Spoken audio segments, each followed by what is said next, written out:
नमस्कार मित्रों, CDP residence family में आप सब लोगों का हार्दिक अभिनंदन वंदन एवं स्वागत करते हैं। सर जो आज लेके चल रहे हैं वो सर यूपी टेट 2026 के लिए lecture number 6 PYQ all CDP कहें तो संभावित प्रश्नों की सीरीज लेके बनेंगे कि पेपर यहीं से छपेगा, पेपर इन्हीं प्रश्नों से छपेगा। चलिए सर स्टार्ट करते हैं। ये लेक्चर नंबर 6 होगा।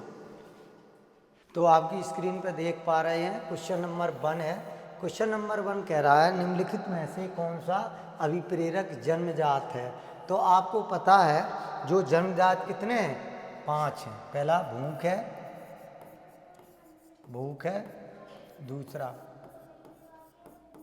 प्यास है, तीसरा काम है, चौथा क्रोध है, पांचवा मल मूत्र त्यागना। कितने? 5। इनको किस कैटेगरी में रखा गया? इनको जन्मजात प्रेरक, जन्मजात प्रेरक के रूप में रखा गया। किसके रूप में रखा गया? जन्मजात प्रेरक के रूप में इसको रखा गया है ना सर। फिर देख लेते हैं निम्नलिखित में से कौन सा अधगम स्थानांतरण है। तो आपको पता होना चाहिए जिसको अधगम अंतरण भी कहते हैं। क्या कहते हैं? अंतरण, है ना, अधगम में अंतरण। सकारात्मक देख लो कुछ ऐसा बनता है, ऐसे चलता है। जबकि सर देख लो दोबारा बना देते हैं, जो सकारात्मक रहेगा वो यूँ रहेगा, ठीक। जबकि जो नकारात्मक रहेगा वो यूँ रहेगा, और जबकि शून्यात्मक रहेगा वो कुछ ऐसे रहेगा। कैसे रहेगा? ऐसे रहेगा, है ना। तो सकारात्मक नकारात्मक, तो ये आपका हो गया उपरोक्त सभी। क्या हो गया? उपरोक्त सभी हो गया, है ना। तीसरे क्वेश्चन पे चलते हैं। तीसरा, सीखने के नियम का प्रतिपादक किसने किया। तो सीखने के नियम की बात अब देख लो, कॉयलर ने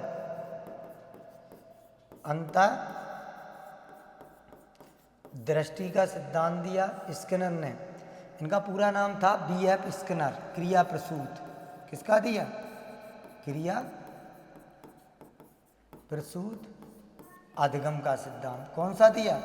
क्रिया प्रसूत अधगम का सिद्धांत दिया। पावलाव ने, जो पावलाव का था वो क्लासिकल अनुबंधन का सिद्धांत है। कौन सा है? क्लासिकल अनुबंधन का सिद्धांत है। जबकि थार्नडाइक की बात कर रहा है। किसकी बात कर रहा है? थार्नडाइक में। और इसकी बात कर रहा है नियम। तो इन्होंने दिए थे प्रमुख नियम। क्या था? प्रमुख नियम। तो प्रमुख नियम 3 थे, ठीक है। और दूसरा था गौड़ नियम, ये थे 5। ये कितने थे भाई? 5। तो सीखने के नियम किसने दिए? थार्नडाइक महोदय ने दिए। चाहो तो आप स्क्रीनशॉट कर लो, आसानी से स्क्रीनशॉट कर लो। उसके बाद हम कहाँ चलते हैं सर? आगे चलते हैं आसानी से। चलिए नेक्स्ट बात करते हैं चौथे पे। अंतर्दृष्टि सिद्धांत का प्रतिपादक किसने किया था? तो आपको पता है कॉलर महोदय ने। अब इसमें कोई स्टोरी बता रहे हैं। बात थी 1911 में। 1911 में 11 से नहीं 10 से आगे हैं। 1910 में पाटसन ने व्यवहारवाद का विज्ञान माना। क्या माना? व्यवहारवाद का विज्ञान माना। 1911 में जीन पियाजे ने क्या माना? संज्ञानात्मक अधिगम की बात की। किसकी बात की? संज्ञानात्मक अधिगम की बात की। इसी दौरान थे 1911 का लास्ट, है ना। यहाँ आया था गेस्टाल्टवाद की स्थापना की गई, गेस्टाल्टवाद। और गेस्टाल्टवाद की किसने की? कुर्ट लेविन ने। कुर्ट लेविन ने, है ना, और मैक्स वर्दीमर ने। किसने? मैक्स वर्दीमर ने। अब होता क्या है, ये थी 1911, 1913 से लेके 16 तक ऑस्ट्रिया के कैनरी द्वीप में, है ना, ऑस्ट्रिया के कैनरी द्वीप में कॉयलर महोदय प्रयोग कर रहा होता है। क्या कर रहा होता? प्रयोग कर रहा होता है, जिसमें सफल प्रयोग चिंपांजी पर सफल प्रयोग कर लेता है। किस पे प्रयोग कर लेता? चिंपांजी पर। अर्थात कौन करता है? कॉयलर। तब ये कहलाता है सूज का सिद्धांत। किसका सिद्धांत कहलाता है? सूज का सिद्धांत या अंतःदृष्टि का सिद्धांत। नोट कर लो आप लोग, नोट कर लीजिएगा इसको आसानी से, है ना। पूरा हमने ये आपका समझा दिया, इसको नोट कर लो सही से, है ना। चलिए चेंज करते हैं, कलर और चेंज कर लो। हाँ ये सही रहेगा। चलिए अब है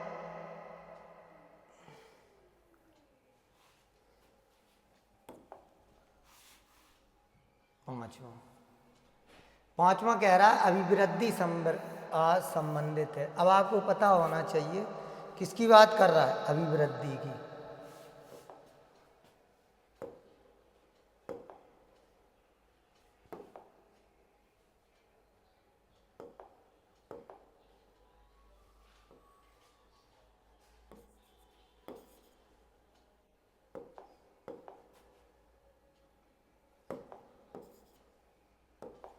किसकी बात कर रहा है? अभिवृद्धि की। वो कह रहा है तो अभिवृद्धि शारीरिक वृद्धि एवं विकास, अर्थात दोनों हो जाएगा। क्या हो जाएगा? शारीरिक वृद्धि एवं विकास दोनों ही अभिवृद्धि के अंतर्गत आ जाएंगे। चलिए दोनों हो जाएंगे, है ना। चलिए अब बात करते हैं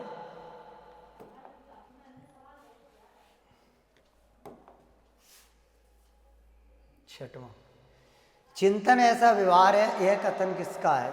बात कर रहा है चिंतन। तो चिंतन है गिलफोर्ड का। किसका है? ये डेफिनेशन है गिलफोर्ड की। हमने ट्रिक भी बताई थी।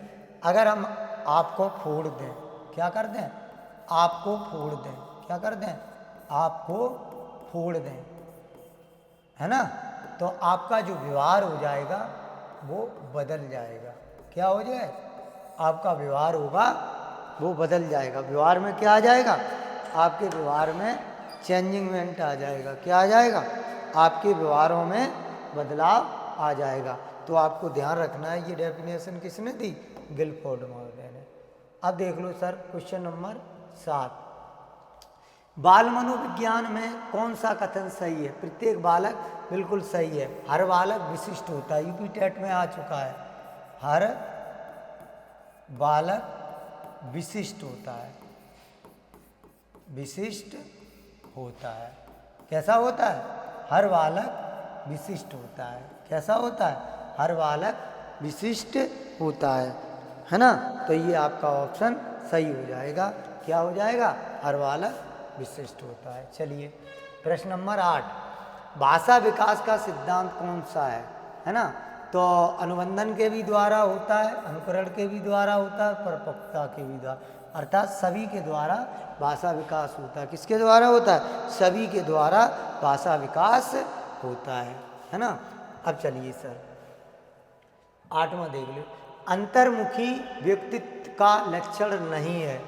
है ना। जो व्यक्ति अंतर्मुखी होगा, वाचाल, बहुत सारी बातें बोलेगा, तो कैसा होगा, वाचाल, मतलब बहुत बातचीत करेगा। बातचीत क्या, ज़्यादा करना, ज़्यादा करना, अर्थात क्या करेगा, ज़्यादा बातचीत करेगा। चलिए अब देखते हैं 10वां। वाणी दोष का लक्षण है धीमी गति, अस्पष्ट, है ना। क्या हो जाएगा, जो अस्पष्ट बातचीत करता होगा वो किस में जाएगा, वाणी दोष में चला जाएगा, है ना। चलिए फास्ट चलते हैं। 11, अधगम का उचित अर्थ है, बताएं जरा। कौशल अर्जन, ज्ञान अर्जन, व्यवहार परिवर्तन, हमने बताया ही था आपको, बताएं जरा। अधगम का शाब्दिक अर्थ क्या है, व्यवहार में परिवर्तन। व्यवहार के कारण व्यवहार में आया कोई भी परिवर्तन, जब आप में व्यवहार में परिवर्तन होगा तो कौशल का अर्जन भी करेंगे, ज्ञान का अर्जन भी करेंगे, समायोजन का अर्जन भी करेंगे, अर्थात जो आपका आंसर होगा 11 का सी आंसर हो जाएगा। 12 देख लो। चलिए देख लो 12 का सी, सामाजिक विकास को किसने परिभाषित किया। अब आपसे बात किसकी कर रहा है, सामाजिक विकास की बात किसने की, जरा बताएं। सामाजिक विकास की बात करी है हरलॉक महोदय ने। किसने बात की है, हरलॉक महोदय ने। किसकी बात की है, सामाजिक विकास को परिभाषित किया है। समाज के साथ ही बालक का विकास होता है। 13वां प्रश्न, विनय साइमन परीक्षण संबंधित है। 13वां प्रश्न नंबर 13 पे आइए। विनय साइमन, तो विनय साइमन बुद्धि है, परीक्षण बुद्धि से संबंधित। देख लो कुछ बातें जानते हैं।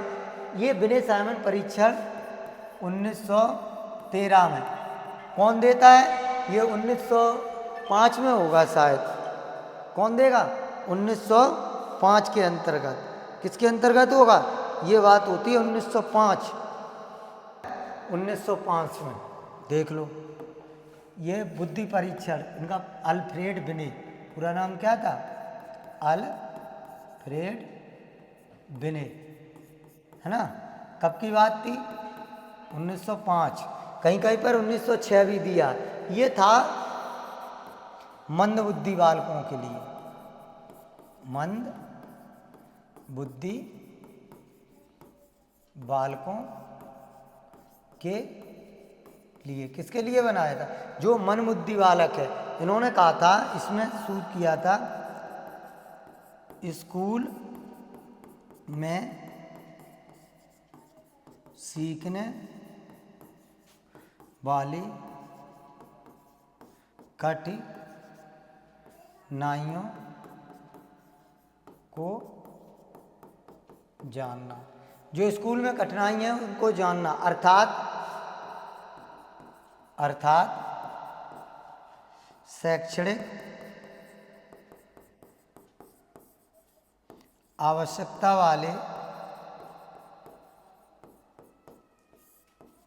वाले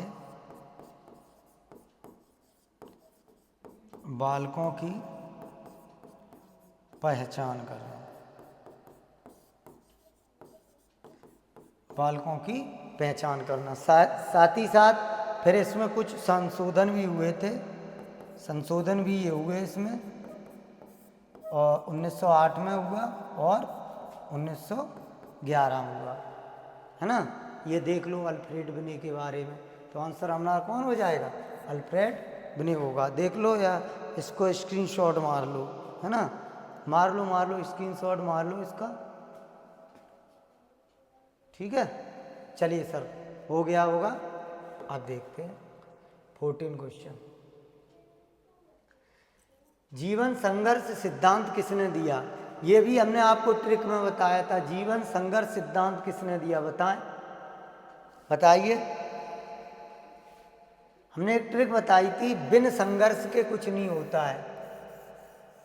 क्या बताई थी ट्रिक, बिना संघर्ष के कुछ नहीं होगा, बिना संघर्ष के कुछ नहीं होगा, ये बात बताई थी हमने आपको। तो बोले तो डार्विन, बिन जीवन संघर्ष सिद्धांत तो किसने दिया, डार्विन महोदय ने जीवन संघर्ष सिद्धांत दिया।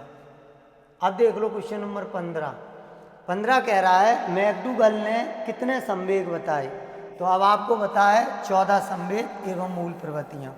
14 संवेग। सबसे पहले जानो इसमें मूल प्रवृत्ति क्या होती है। 14 संवेग और मूल प्रवृत्ति की, तो देख लो। पहला भय होगा आपका, ठीक। दूसरा आपका घृणा होगा, है ना। 3, 4, 5। तीसरा आपका होगा दुख होगा, आश्चर्य होगा। 14 संवेग में लिख दे रहा हूँ। आश्चर्य होगा, आपका क्रोध भी हो जाएगा। क्या हो जाएगा? क्रोध। 6 कितने हैं? 14। आमोद होगा, ठीक। 7वां जो आपका रहेगा आत्महीनता। अब देख लो 8वां। 8वां आपका रहेगा आत्माभिमान। आत्माभिमान। 9वां एकाकीपन। 10वां भूख। 11 कामुकता हो जाएगा। 12 आपका हो जाएगा वात्सल्य। वात्सल्य हो जाएगा। 13 आपका हो जाएगा स्वामित्व। 14 आपका हो जाएगा क्रिएटिविटी, जिसे कहते हैं रचनात्मकता। रचनात्मकता क्या हो जाएगा? रचनात्मकता। इस प्रकार देखो मैक्डूगल ने कितने संवेग बताए? 14। पहला क्या रहेगा? भय। उसके बाद दुख रहेगा। क्या रहेगा? दुख। दुख के बाद आश्चर्य, क्रोध, आमोद, आत्महीनता, आपका आत्माभिमान रहेगा, एकाकीपन रहेगा और भूख रहेगा, कामुकता रहेगी, वात्सल्य रहेगा, स्वामित्व रहेगा और रचनात्मकता रहेगा। इतनी चीज़ें आपकी इसमें रहेंगी। ये भी लिख लो, नोट डाउन कर लो। यहाँ से एक प्रश्न बनता ही बनता है। यहाँ से हर बार एक प्रश्न आपको मिलेगा। चलिए अगले क्वेश्चन पे चलते हैं। 16 बुद्धिमापन का परिवर्तन थे। अभी बात हो रही थी बुद्धिमापन पर, है ना। 16वां क्वेश्चन देखो, आप बताओ जरा। 16वां बुद्धिमापन की बात किसने की? आपको हम पढ़ा चुके हैं अच्छे से। बुद्धिमापन बिना तमाए कछु ना होई, विनय महोदय। क्या था? अल्फ्रेड विनय। अल्फ्रेड विनय पीछे हम बता चुके हैं अल्फ्रेड विनय के बारे में। अभी जो हम बता चुके हैं अल्फ्रेड विनय के बारे में बहुत सारी बातें 1905 में। चलिए अब देख लो आप 17 स्मृति संबंधी कथन किसका है? स्मृति मीन्स याददाश्त, याद या लर्न। ये शब्द किसका है बताएं जरा। 17वां अच्छे से बताया हमने, बताएं जरा। ये है गिलफोर्ड का। किसका है? स्मृति संबंधी बात कौन करता है? गिलफोर्ड। कोई तुम्हें फोड़ दे तो तुम भाई भूले हो? नहीं भूले हो। कोई आपको फोड़ दे तो आप उसे भूलोगे? नहीं भूलोगे, उसको याद रखेंगे। तो गिलफोर्ड किसकी बात करता है? स्मृति की बात करता है। चलिए 18 देख लो। 1 वर्ष के बालक के लिए उचित विधि है। जो 1 वर्ष का बालक है कैसे पढ़ाया जाए? खेल खेल में, खेल प्रविधि। खेल प्रविधि अर्थात खेल खेल में पढ़ना। खेल खेल में पढ़ना, पढ़ाना, ये रहेगा आपका। खेल खेल में पढ़ना, पढ़ाना। चलिए स्क्रीनशॉट ले लो, चलते हैं। 18वां 19 पृष्ठ। 19वां प्रश्न कह रहा था बालक कौशल अर्जित करता है। जो बालक है वो कैसे कौशल अर्जन करेगा? जो बालक होता है हमेशा अनुकरण के द्वारा। किसके द्वारा? अनुकरण विधि के द्वारा। किसके द्वारा? अनुकरण विधि के द्वारा। माँ बाप की नकल करके सीखता है। पापा करेंगे वही बेटा करेगा। 20वां प्रश्न देख लो। संवेग का शाब्दिक अर्थ होता है, वो क्या कह रहा है? संवेग क्या है? 20वां प्रश्न। संवेग राग, द्वेष, प्रेम, उत्तेजना होता है संवेग। क्या होता है? उत्तेजना, है ना? क्या बताया? संवेग क्या होता है? उत्तेजना। चलिए, प्रेम क्या है? एक उत्तेजना है ना? गुस्सा क्या है? उत्तेजना है। ठीक है ना? देख लो, शैशव क्रियाएं होती हैं, शैशवावस्था में क्रियाएं, तो किसमें? मूल प्रवृत्तियां। बिल्कुल सही है। कौन सा होगा? किसका बताओ आंसर? शैशव क्रियाएं, शैशवावस्था 0 से 5, इसमें भी 0 से 2 और 2 से 5। देख लो आप, तो मूल प्रवृत्त्यात्मक है ना? शैशवावस्था कैसा होता? मूल प्रत्यात्मक, अंगूठा चूसना, है ना? माँ को देखकर रोना, ये सारी बातें इसमें आ जाएंगी। चलिए सर, 22 देख लो। भाटिया बैटरी परीक्षण, क्या देखोगे? 22 भाटिया क्या है? ये 22वां क्वेश्चन बताएं, करिए बात। भाटिया ने क्या दिया था? बुद्धि परीक्षण दिया था। क्या दिया था? बुद्धि परीक्षण। और कुछ बातें बताओ भाटिया के बारे में। 1955 में। कब दिया था? 1955। इनका पूरा नाम क्या था? पूरा नाम इनका क्या है बताओ? Doctor CM Bhatia. Doctor CM Bhatia, क्या नाम था? पूरा नाम CM भाटिया। इन्होंने क्या दिया था? अशाब्दिक बुद्धि परीक्षण। अशाब्दिक बुद्धि परीक्षण क्या दिया था? अशाब्दिक बुद्धि परीक्षण। और क्या दिया था? कितने थे? 11 से 16 वर्ष के बालकों के लिए। 11 से 16 वर्ष के बालकों हेतु। किसके लिए था? 11 से 16 वर्ष के बालकों के लिए। और बताएं सर, इन्होंने तार्किक और स्नातिक समस्या की बात की थी। तार्किक एवं स्थानिक समस्या की बात की थी। समस्या की बात की थी। किसकी? तार्किक और स्थानिक समस्या की इन्होंने बात की थी। मैं भी आपका कुछ पॉइंट बताते चल रहे, आप समझ भी गए होंगे।